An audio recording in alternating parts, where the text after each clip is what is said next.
Сіз білесізбе? Соғыс басталуына себеп болуына жай ғана шыбын өлтіргіш таяқ қана жеткілікті.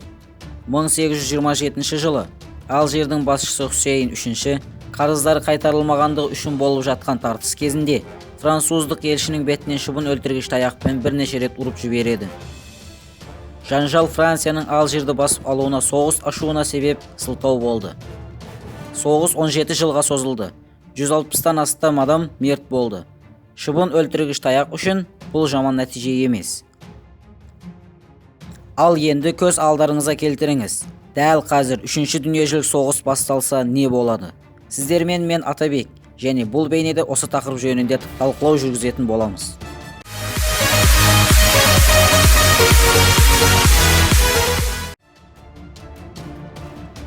Үшінші дүниежүзілік соғыс басталды. Бұл туралы 40-шы жылдардан бері айтылып келуде. Ал қазір бұл іс әрекеттерге де көшіп кетті. Бұған Иран мен ақш арасындағы қақтығыс себеп болуда. Дональд Трамп әскери әрекеттерді бастапта жіберді. Дәл қазіргі күнде ақш армиясында 1.347.000 әскер бар. Бұл дегені Иран әскерінен 2,5 есеге көп дегені. Сонымен қатар басқа да үлкен айырмашылықтары бар. Мысалы авиация, танк және тағы басқа. Алайда бұл соғыс Америка үшін оп-оңай болып тұрғаны жоқ. Ирактағы соғыс мемлекеттер арасында 8 жылға созылды. Ал бұл жерде болса, одан да бетер қиындықтар тудырып тұр. Мемлекеттер арасындағы қақтығыс жаһандық қақтығысқа алып келу қаупі біртіндеп күшейіп барады. ақш-қа НАТО-ға мүше 29 мемлекет қолдау білдіретін болса, Иран тарапында Ирак, Сирия, Түркия, Йемен, тіпті Ресей де қолдау көрсететін болады.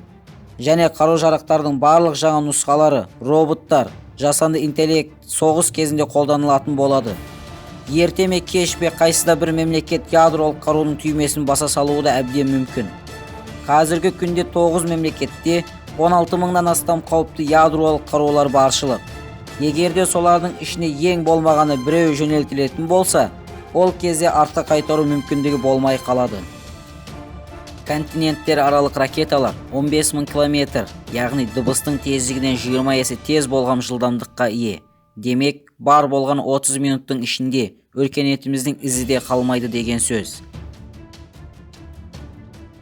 20-шы ғасырдың барлығы болып 108 миллион жауынгер әскерлер қайтыс болды. Ал біздің күнімізде соғыс болған жағдайда құрбанлар саны миллион емес, миллиардтар болатындығы анық. Бұндай ядролық соғыстың салдарынан климаттың бұрыс жаққа өзгеруіне әкелетіні де анық.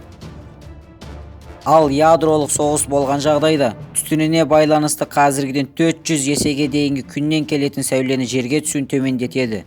Нәтижесінде ядролық қыс басталады және планетамыздың температурасы -50 градусқа дейін төмендейді. Және әлемдегі миллиондаған адамдар бомбаға қарсы болған жерасты баспаналарға жасырынады. Бәрінен көбірек Швейцарияның тұрғындарына жолы болатын сияқты. Себебі бұл мемлекетте мұндай 300 мыңнан астам бункерлер бар.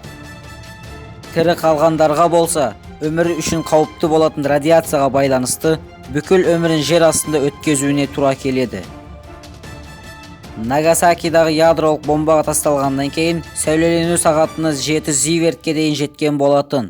Бұл нормадан 35 есеге артық болып тұр.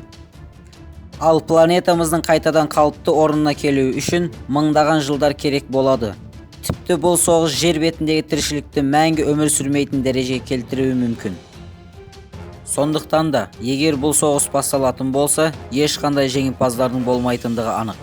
Өйткені бүкіл дүниежүзі құрдымға кетеді. Қуанышқа орай, мұндай сұмдық сценарийлер әзірге тек бейнелерде ғана көрсетіледі, және сондай-ақ болып қала берсін. Достар, бейне ұнаған болса, каналға жазылыңыз, лайк басып, комментарийға пікіріңізді қалдырыңыз. Мен сізге міндетті түрде жауап қайтаратын боламын. Келесі бейнелерде көріскенше.